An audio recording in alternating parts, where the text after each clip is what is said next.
बहन की विदाई। राकेश जी के दो बच्चे थे, सीमा और राहुल। राहुल बड़ा था और सीमा छोटी थी। दोनों ही पढ़ाई में बहुत होशियार थे। राकेश और सीमा की माँ लता सीमा को लेकर बहुत चिंतित थे, क्योंकि सीमा ने अपनी शिक्षा पूरी कर ली थी। अब उसके लिए एक बेहतर रिश्ता खोजना था। एक दिन उनके करीबी रिश्तेदार का बेटा दीपक शादी में सीमा का हाथ मांगने के लिए उनके घर आया। दीपक को सभी पसंद करते थे। वह दिखने में भी बहुत अच्छा था और एक कंपनी में जॉब करता था। दीपक के परिवार को भी सीमा पसंद थी।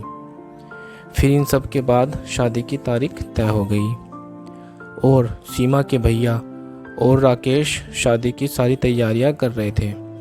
क्योंकि शादी नज़दीक थी, सारी तैयारियां हो गई। शादी का दिन भी आ गया। राहुल सीमा का हाथ पकड़कर मंडप में ले आया। सीमा सुंदर गुड़िया सी दिख रही थी। सुंदर नाक, आंखें, रंग गोरा, लंबी चोटी। सीमा देखने में बेहद खूबसूरत थी। राहुल सीमा को मंडप में ले आया और पंडित जी ने सीमा को कन्यादान के लिए हाथ आगे करने को कहा और उसका हाथ कांपने लगा। जिस पिता ने इस हाथ को पकड़कर दुनिया में चलना सिखाया, वही आज उसका हाथ किसी और पुरुष के हाथ में देने जा रहे थे। अपनी उस बेटी के बिना अपना बाकी का जीवन बिताना, ये विचार ही उनके लिए काफ़ी कष्टदायक था। पिता ने उसका हाथ पकड़ लिया और उसके होने वाले पति ने नीचे से उसके हाथ को सहारा दिया। कन्यादान की रस्म शुरू हुई। हाथों से पानी की एक एक बूंद गिरने के साथ पिता की आंखों से भी बूंद बूंद आंसू गिर रहे थे।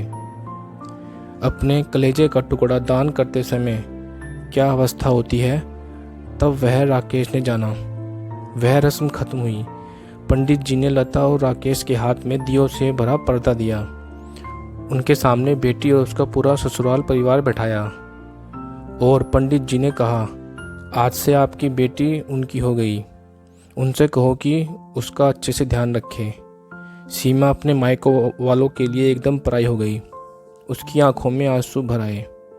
सीमा को 2 दिन की ट्रिप पर भी भेजना माँ के लिए कितना मुश्किल होता था, और अब उसको हमेशा के लिए दूसरे के घर भेज दिया जाए और उसके अपने ही घर का मेहमान बना दिया जाए। यह बात अब माँ को समझ आ रही थी। उस रस्म के बाद दूल्हा गेट पर आ गया। पंडित जी ने आवाज़ दी, लड़की के मामा लड़की को लेकर आओ। उस मामा का हाथ पकड़कर वह उस अंतर बाट पर जा रही थी। सुबह उठकर एक साथ नाश्ता, फिर मस्ती, फिर मामी के हाथ का खाना और रात में मामा की गोद में सिर रखकर सोने वाली भांजी आज उस मामा को दूसरे के हाथ में सौंपनी होगी। यह सोचकर उसने अपने हाथ कस लिया और मंगल अष्टक प्रारंभ हो गए। भाई दूज के दिन बिना कुछ मांगे मिलने वाला गिफ्ट, एक साथ फोड़े हुए पटाखे, टीवी कौन देखेगा, इस पर झगड़ा और दादाजी के गुजर जाने के बाद उन दोनों का गले लगकर रोना।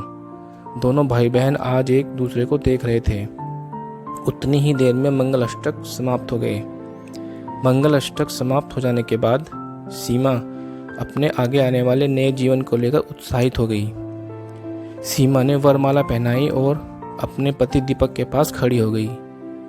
सीमा के सामने बहुत से लोग खड़े थे।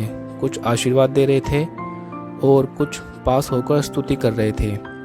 फोटो के लिए उसकी सहेलियां आई।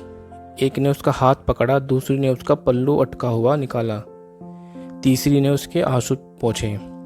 हम घर रहने के लिए आ रहे हैं, आंटी को बोलना खाना खाने के लिए आएंगे।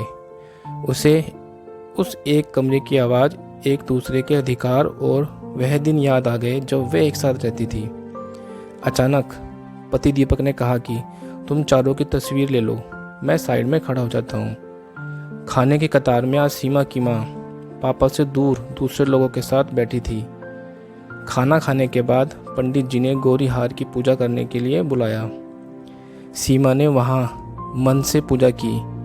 माँ ने सीमा की झोली भर दी और अनीता आंटी ने कहा कि आप पीछे मुड़ना मत। सीमा अचानक चौंक गई। वह आगे बढ़ने लगी। इतने सालों से बच्चों की तरह पाले हुए उस चाचा की आंखों में भी आंसू आ गए। स्कूल से घर वापस आने में देर हो जाने पर अस्वस्थ होने वाले वह चाचा जी जन्मदिन पर 5-6 फ्रॉक उसके आगे लाकर रखने वाले चाचा जी, मैं नहीं आने वाली आज घर में, चाची के पास रहूँगी कहकर रोने वाली वह आज हमेशा के लिए दूर चली जाएगी। यह सीमा के दूसरे माँ बाप के रूप में चाचा चाची को भी यह बात सहन नहीं हो रही थी। उसकी पहचान आज बदल चुकी थी। हाथों की वह हरी चूड़ियाँ, पाँव में बिछिया और गले में मंगलसूत्र नए जीवन की राह दिखा रहे थे। सास का हाथ पकड़कर सीमा उस फूलों से सजी गाड़ी में दीपक के साथ जा बैठी। उस गाड़ी में खुशी थी और उस गाड़ी के बाहर खड़े सभी लोग आंखों में आंसू लिए उसे अलविदा कह रहे थे। सीमा बोली, मम्मी पापा आती हूँ मैं।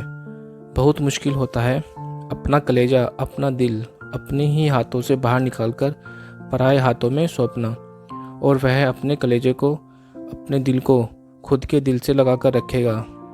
फिर भी हर माता पिता इस मुश्किल काम का सपना देखते हैं लड़की के जन्म के बाद से ही।